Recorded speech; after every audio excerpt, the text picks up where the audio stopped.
Party के वरिष्ठ नेता और विधायक दिलीप पांडे जी हमारे साथ मौजूद हैं। हम उनसे जानकारी लेना चाहेंगे कि आज क्या आप करेंगे। क्या दिलीप पांडे जी, आप आज क्या प्रोग्राम है? आम आदमी पार्टी का कार्यालय में आप लोग एक साथ जुट होने वाले हैं, क्या कार्यक्रम है? देखिए, पुराने ज़माने से चला रहा इतिहास है कि जो भी राजा अपने कुशासन के लिए कुख्यात होता है वो जिससे भी भयभीत होता है, जिससे भी डर लगता है, उसको उठा के जेल की सलाखों के पीछे डाल देता है। भारतीय जनता पार्टी भी बिल्कुल यही कर रही है। कल 8 घंटे की रेड हुई, उस रेड में लेश मात्र भी कहते हैं ना, श्रेड ऑफ पेपर, कोई एविडेंस नहीं मिला। ऐसे हज़ारों रेड हुई हैं और किसी भी रेड में 1 रुपये का भी पुख्ता सबूत आम आदमी पार्टी के किसी भी नेता को कनेक्ट करते हुए नहीं मिला। तो ये आधार विहीन गिरफ्तारियां इसलिए हो रही हैं कि भारतीय जनता पार्टी को डर सिर्फ आम आदमी पार्टी से है, अरविंद केजरीवाल जी से है, आम आदमी पार्टी के नेताओं से है। इसलिए बिना सबूत के, बिना बेस के, बिना आधार के गिरफ्तारियां की जा रही हैं। चुनाव प्रचार जब होता है ना, तो सारी पार्टियां अपने अपने स्टार कैंपेनर लॉन्च करती हैं। बीजेपी ने भी अब अपना स्टार कैंपेनर जो है लॉन्च कर दिया है और वो स्टार कैंपेनर है ईडी और सीबीआई।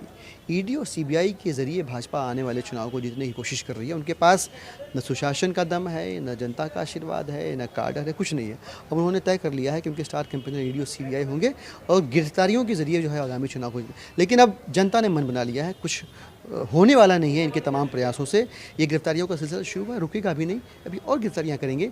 लेकिन भाजपा के हार का सिलसिला शुरू हो चुका है, वो अब थमने वाला नहीं है। आम आदमी पार्टी के नेता, आम आदमी पार्टी के सांसद संजय सिंह जी, ये सब कट्टर ईमानदार और देशभक्त लोग हैं। 1 रुपये का सबूत मिला नहीं है, जिससे अब भाजपा भी एक्सपोज हो गई है।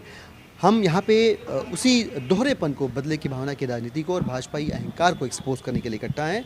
हम संजय सिंह जी की रिहाई की मांग करेंगे और हम दिल्ली वालों को और देश वालों को बताएंगे कि कैसे ईडी, सीबीआई और भाजपाई भाई भाई हैं। दिलीप जी, बीजेपी के सांसद मनोज तिवारी ने बयान दिया है कि संजय सिंह की गिरफ्तारी के बाद अब अगला नंबर मुख्यमंत्री अरविंद केजरीवाल का है। इस बयान को क्या? तो बहुत पहले से कह रहे हैं, कुछ दिन से लगातार इस बात को कह रहे हैं कि ये जो गिरफ्तारियां होंगी, वो कोई एक गिरफ्तारी पे सिलसिला रुकेगा, ऐसा नहीं है।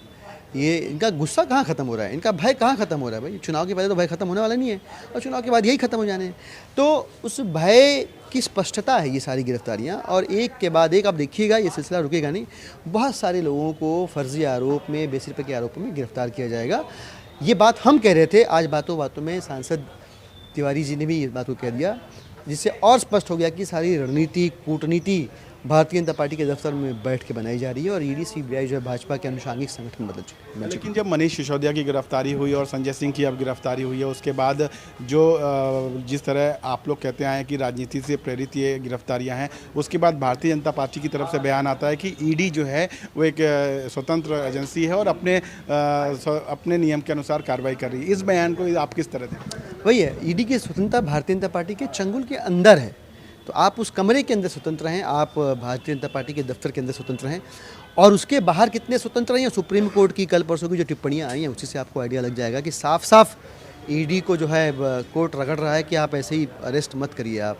तो भारतीय जनता पार्टी, ईडी और सीबीआई, इन तीनों का वेल कोऑर्डिनेटेड एफर्ट ही है कि पोस्टर भी आ जाता है, मनीष जी की डेट जिस दिन होती है उस दिन रेड भी पड़ जाती है, गिरफ्तार, सब कुछ हो जाता है। तो ये सीधा सीधा ये सारे डॉट्स को कनेक्ट करेंगे तो आपको समझ में आ जाएगा कि भारतीय जनता पार्टी ने अपने फ्रंटल ऑर्गेनाइजेशन ईडी और सीबीआई को एक्टिवेट कर दिया है 2024 के चुनाव के लिए। अब दिक्कत ये है कि किसी को एक्टिवेट कर लो, हार तो तय है। अंतिम सवाल, आगे की रणनीति आपकी क्या रहे? नहीं, रणनीति के, हम तो सड़क से लेकर के संसद तक संघर्ष करने वाले लोग हैं। हम कट्टर ईमानदार देशभक्त लोग हैं और भारतीय जनता पार्टी की इन बेसिर पे की गिरफ्तारियों से चाहे सबको गिरफ्तार कर दो, 100 को फांसी पे लटका दो, हम डरने वाले नहीं। बिल्कुल, आम आदमी पार्टी के नेता दिलीप पांडे ने कहा है कि संजय सिंह की गिरफ्तारी के बाद भी आम आदमी पार्टी झुकने वाली नहीं है, डरने वाली नहीं है और आने वाले समय में वो इन सारी चीज़ों का जोरदार विरोध करती रहेगी। और भारतीय जनता पार्टी पर दिलीप पांडे ने ये आरोप लगाया है कि ये जो गिरफ्तारियां हुई हैं वो भारतीय जनता पार्टी के इशारे पर हुई हैं। नई दिल्ली से कैमरामैन विजयन के साथ मनीष शुक्ला, NK TV।